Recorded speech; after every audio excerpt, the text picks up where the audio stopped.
aquariumradio.com.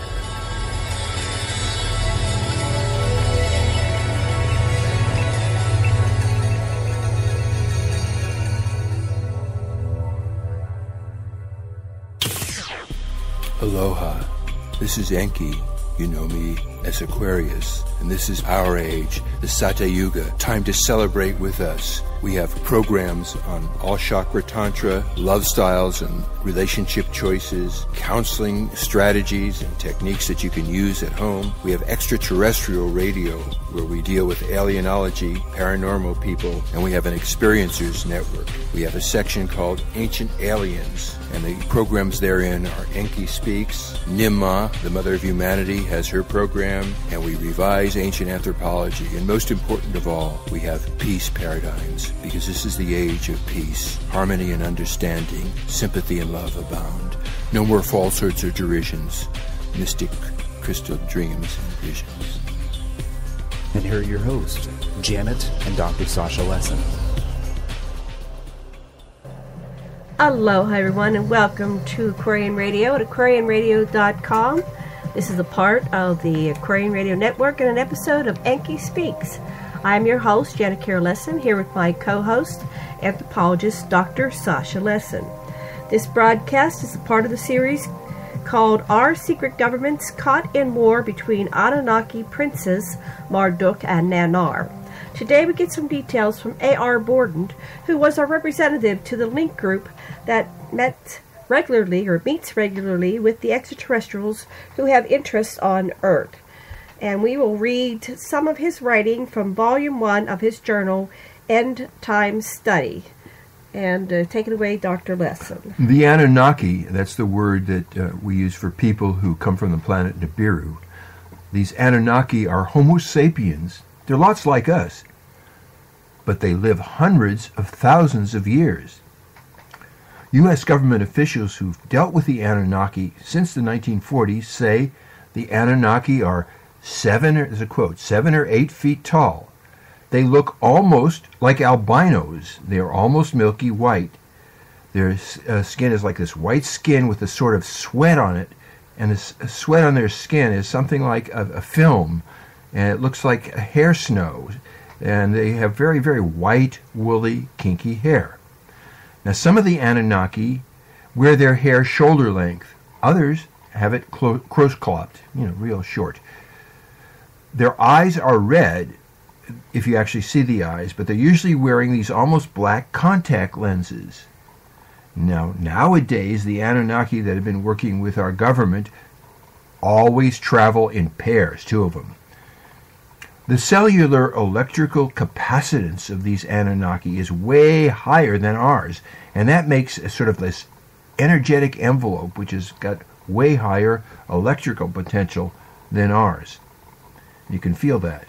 When you're in the presence of one of the Anunnaki, you can feel this sort of force of intention that sort of emanates from them. And if you click on our website, www.enkispeaks.com, you'll see an actual authenticated photo of one of these Anunnaki, which it's really interesting to see.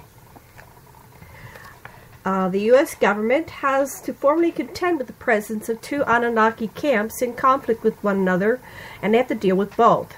Prince Nanar Allah, who is the son of Earth Commander Enlil Yahweh, runs the camp of the Anunnaki already here.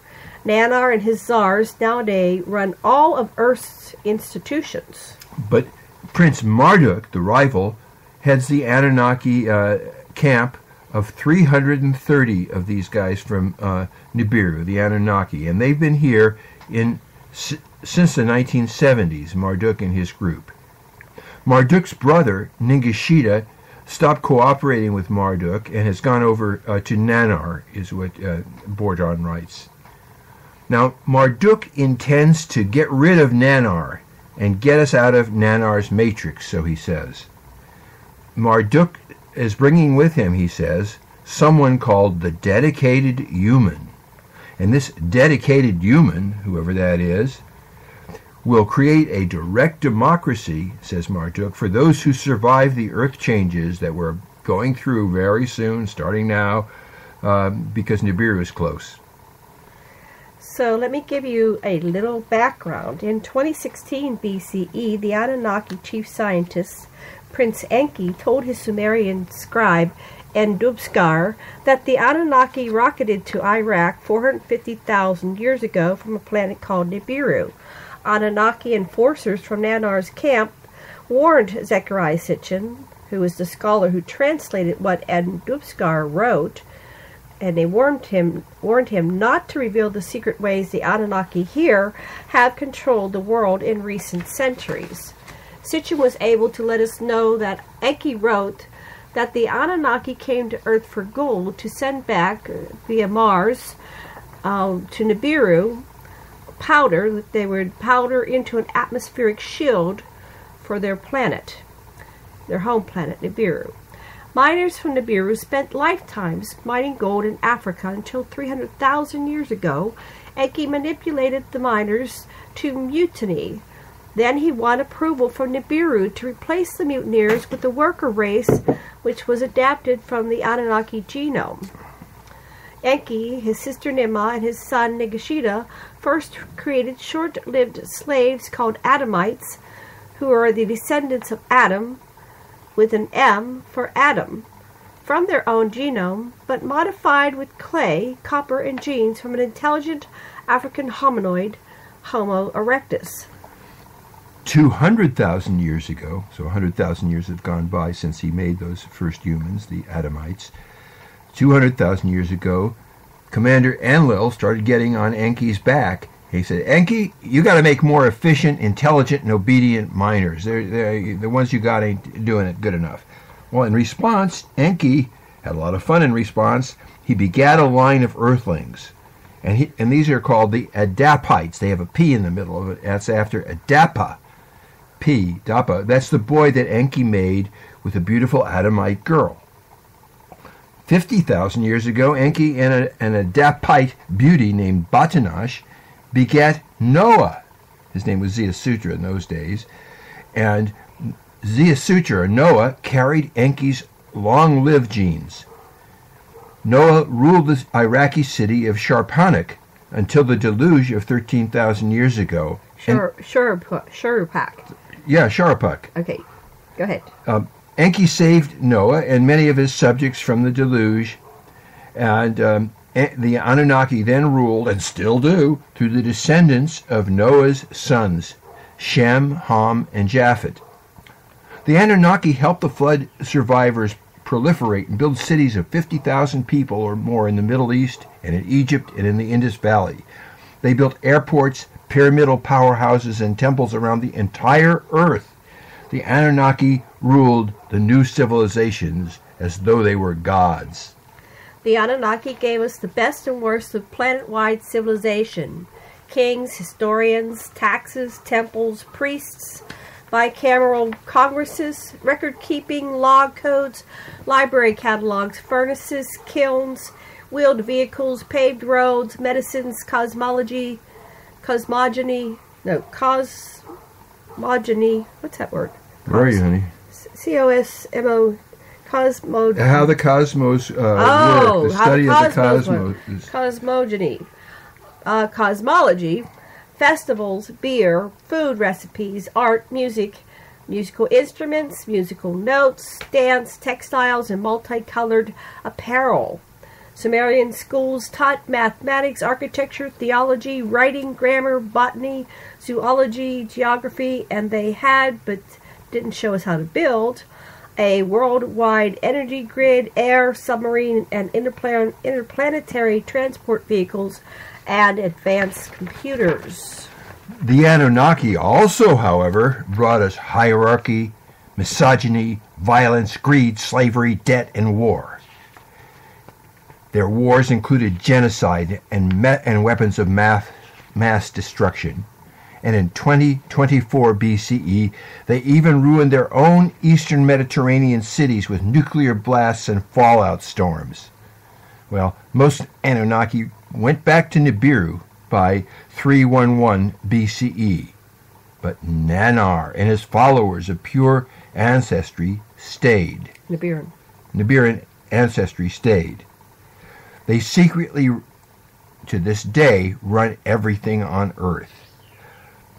Nanar and the half-breeds that they keep perpetuating in each generation, they make sure that we keep exclusive hostile nations, hostile economies, and hostile religions, and we get to war with each other with weapons, with ideologies, and with debt, and we keep doing this so we never unite against them. Nanar and his minions are still the masters. This is a quote from Bourdon. They're masters in those positions of political, military, economic, and religious power through whom they could influence the creation of third-party conflicts by manipulation of witting and unwitting minions who wield power within the political, economic, religious, and military grid, their grid. The Anunnaki's tales of their stay on Earth before they made our ancestors, as well as what our forefathers directly saw, imprinted us with the values of the Nibiran hierarchic, male-run, master-slave, enemy mentality. We assumed values of extraction, pollution, monetary monopoly, and obsession with gold. Fortunately, the genetics team that created us also gave us the capacity and preserved the history Sitchin and others translated so we can overcome the liabilities the Anunnaki left us. Yeah, now what we're going to tell you now from Bourdon is how President Reagan agreed to defend Nanar's system, the present system of 10 bosses that rule the world, and to defend this system against Marduk's incoming Anunnaki. In 1979, Nanar's Anunnaki faction, the one running the planet now, forced U.S. President Reagan and USSR Chairman Gorbachev to develop a worldwide Star Wars defense grid. This is the grid that wasn't aimed at each other. The Russians and us were not aiming at these weapons at each other. They were just right over the horizon at incoming spacecraft that they expected Marduk was going to come with his faction. The grid, says Bourdon, is completely interactive. It includes surveillance, counterintelligence to asset disposition, military policy to event response sets that are based on the assumption that there will be an invasion by technologically advanced forces incoming. Everything is geared to disallow beachheads' fifth column assets here on the ground. So they are on a war, these two factions, on the ground killing each other's agents. So Bourdon also identifies Nanar's top 10 bosses, the czars of Earth. And the czars do Nanar's bidding, and they run the following: the American NATO group, the Russia Mafia group, the Japan group, the China group, the OPEC group, the Cartel Triads Councils group, the Supply Margin Economic Political Group in Latin America and Africa headed by Brazil, Latin America and South Africa group, the 7 members of the Economical Community led by the Roman Pope, the Trigger States, Iran, North Korea, as well as the G8. President Reagan agreed to defend Nanar's system of 10 czars that already rules Earth against Marduk's incoming forces. The U.S. government has to formally contend with the presence of 2 Anunnaki camps in conflict with one another to deal with both. So let me just say something here. So we're saying that the Nanar is the one that's been here and has everything, and that's Enlil. Well, it's basically Enlil and no, Enlil. it's not that Enlil family, right? Yeah. What's happening is that the influence of Nanar, who is Allah, and the influence of Enlil, who is Yahweh, are being played as though they're against each other, but they're really part of the same team. And this person that's either the Marduk of old revived, or a clone of Marduk, or someone head of the clan that was once Marduk's, calling himself Marduk, whatever it is, another Anunnaki group, and it's probably Marduk himself, has come back and since 79 has infiltrated all these other groups that Nanar and Enlil's people have been filling, and so they're killing each other, and some of them are unwitting assets. They've been controlled and don't even know that they're working for which side they're working for. Okay. Back to the script, right there. So Marduk brings with him his son Nabu. He also brings his brother Gibel, and there's a new leader among them called Nuskun. And as well, Marduk brings with him someone he calls the dedicated human, who is to free us from the matrix in which Nanar enslaved us. Marduk's incoming faction offers us a direct democracy, he says, and that's what is going to run the planet. It's much better, he says, than the Illuminati that's doing it now. Yeah, the Nanar's power elite. Marduk's operatives and agents have infiltrated all Nanar's organizations listed above, and they have been assassinating Nanar's earthling assets and Anunnaki agents. And that's why the Nanar's Anunnaki always travel in pairs now. Marduk covertly instigates actions within the organizations listed above, so they create events that drastically reduce our population but do not reveal Marduk's hidden hand and spoil his PR. So I want you to know that it's time for us to govern ourselves, yes, govern ourselves with compassion, empathy, and intelligence, instead of continuing to toady to the hierarchy, secret control, and lies of both these false Anunnaki gods, Marduk and Nanar and Enlil, Yahweh for that, and their allies among us. We've had enough genetic racisms. We know that everyday people have just as valuable lights to shine as those with more genes from the Anunnaki royals. We shall not be the spoils of war between Anunnaki factions. Never again. So, where's Enki? That's what I wonder. Enki, please contact us. Well, that's it for today's program, and you'll get a lot more of the story, and this we are investigating, and we'll bring it to you as we get updates. If you have any information and the insights and you'd like to write to us at Aquarian Radio, AQUARIAN Radio, at gmail.com. Do look at our website, enkispeaks.com.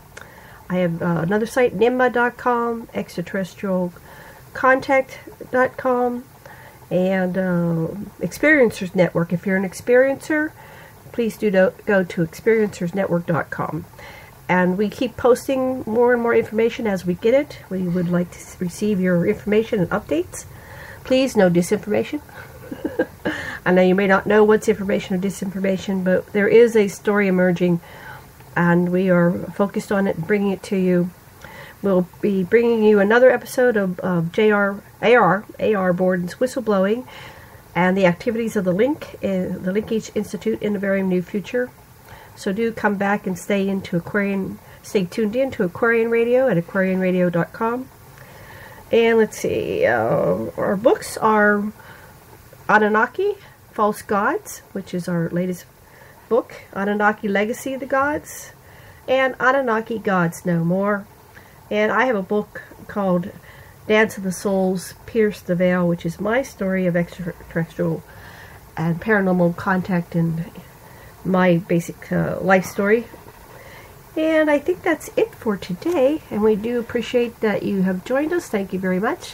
Share this program widely, please. Share it widely, and we will talk again soon. Aloha. Say aloha, Sasha. Aloha, Sasha. Aloha, Sasha. Thanks for joining us today on Aquarian Radio. We broadcast daily, and our schedule is on aquarianradio.com. Listen live by calling 646-649-0893, or you can listen live by calling 646-649-0893, or listen to our archives on aquarianradio.com. Join us again soon, and do tell your friends. The age of Aquarius and the paradigm of peace is now.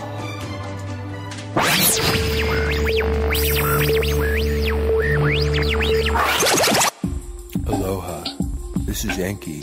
You know me as Aquarius, and this is our age, the Satya Yuga. Time to celebrate with us. We have programs on all chakra tantra, love styles and relationship choices, counseling strategies and techniques that you can use at home. We have extraterrestrial radio where we deal with alienology, paranormal people, and we have an experiencers network. We have a section called Ancient Aliens, and the programs therein are Enki Speaks, Nimma, the Mother of Humanity, has her program, and we revise ancient anthropology. And most important of all, we have peace paradigms, because this is the age of peace. Harmony and understanding, sympathy and trust abounding. No more falsehoods or derisions. Golden living dreams of visions, mystic crystal revelations, and the mind's true liberation. And this has been another episode here at AquarianRadio.com. AquarianRadio.com.